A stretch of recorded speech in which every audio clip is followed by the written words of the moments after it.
আমরা দীর্ঘদিন যাবতই আমাদের দলের ভারপ্রাপ্ত চেয়ারম্যান জনাব তারেক রহমান সাহেবের 31 দফার লিফলেট বিলিয়ে আসছি এবং প্রত্যেকটা জায়গায় আমরা ব্যাপক সাড়া পাচ্ছি। 31 দফা আসলে এটা নামে মাত্র একটা 31 দফা, কিন্তু আমাদের ভারপ্রাপ্ত চেয়ারম্যান জনাব তারেক রহমানের বাংলাদেশকে নিয়ে আরো ব্যাপক পরিসরে পরিকল্পনা আছে, যেখানে আপনার সড়ক ব্যবস্থা থেকে শুরু করে যুব সংস্থানের কর্মসংস্থান থেকে শুরু করে খাদ্য, বাসস্থান, শিক্ষা, চিকিৎসা প্রত্যেকটা সেক্টরে উন্নয়নের কথা বলা হয়েছে। সুতরাং এখানে আসলে আমাদের ব্যাপক পরিসরে কাজ আছে, যেটা এক বাক্যে বলা সম্ভব না। তবে ইনশাল্লাহ ধানের শীষের প্রতীক যদি বাংলাদেশে বিজয় ছিনিয়ে আনতে পারে এবং সাধারণ জনগণের দায়িত্ব নিতে পারে, অবশ্যই দেশের জনগণ তখন সেটা বুঝে যাবে যে আসলে আমাদের 31 দফাটা কিভাবে বাস্তবায়ন সম্ভব।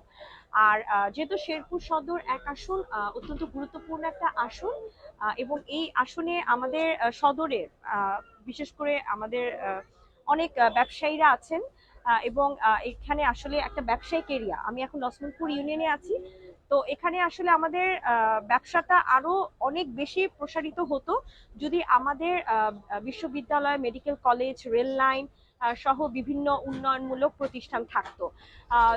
তখন দেখা যেত যে বাংলাদেশের বিভিন্ন অঞ্চল থেকে স্টুডেন্টরা আসতো, ছাত্রছাত্রীরা পড়তে আসতো, আমাদের ব্যবসা বাণিজ্য আরো তুঙ্গে থাকতো। কিন্তু যেটা দেখা গিয়েছে, যেহেতু আমাদের এই কোনো প্রতিষ্ঠানই নেই, সুতরাং আমরা লোকাল যে এরিয়ার মানুষজন আছে সেটা দিয়ে আমাদের শেরপুরের ব্যবসায়ীরা ব্যবসায়ী করে থাকেন।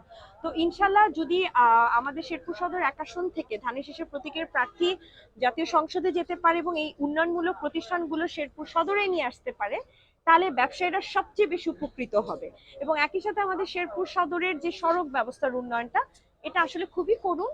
এই উন্নয়নটা অত্যন্ত গুরুত্বপূর্ণ আমি মনে করি। এখন আমি যে লছমনপুর ইউনিয়নের বাজারে আছি, আমরা যদি মানে রোডের দিকে তাকাই, খুবই মানে আমাদের প্রপার ড্রেনেজ নেই, এবং হচ্ছে বন্যা হলে ড্রেনের পানি উঠে যায়, এবং রাস্তাঘাট পরিষ্কারও না। তো এই ব্যাপারগুলো আমাদের সকলকে দেখতে হবে। আমি মনে করি ইনশাল্লাহ ধানের শীষ যদি বিজয়ী হয়, এই প্রত্যেকটা সেক্টরে কাজ করবে।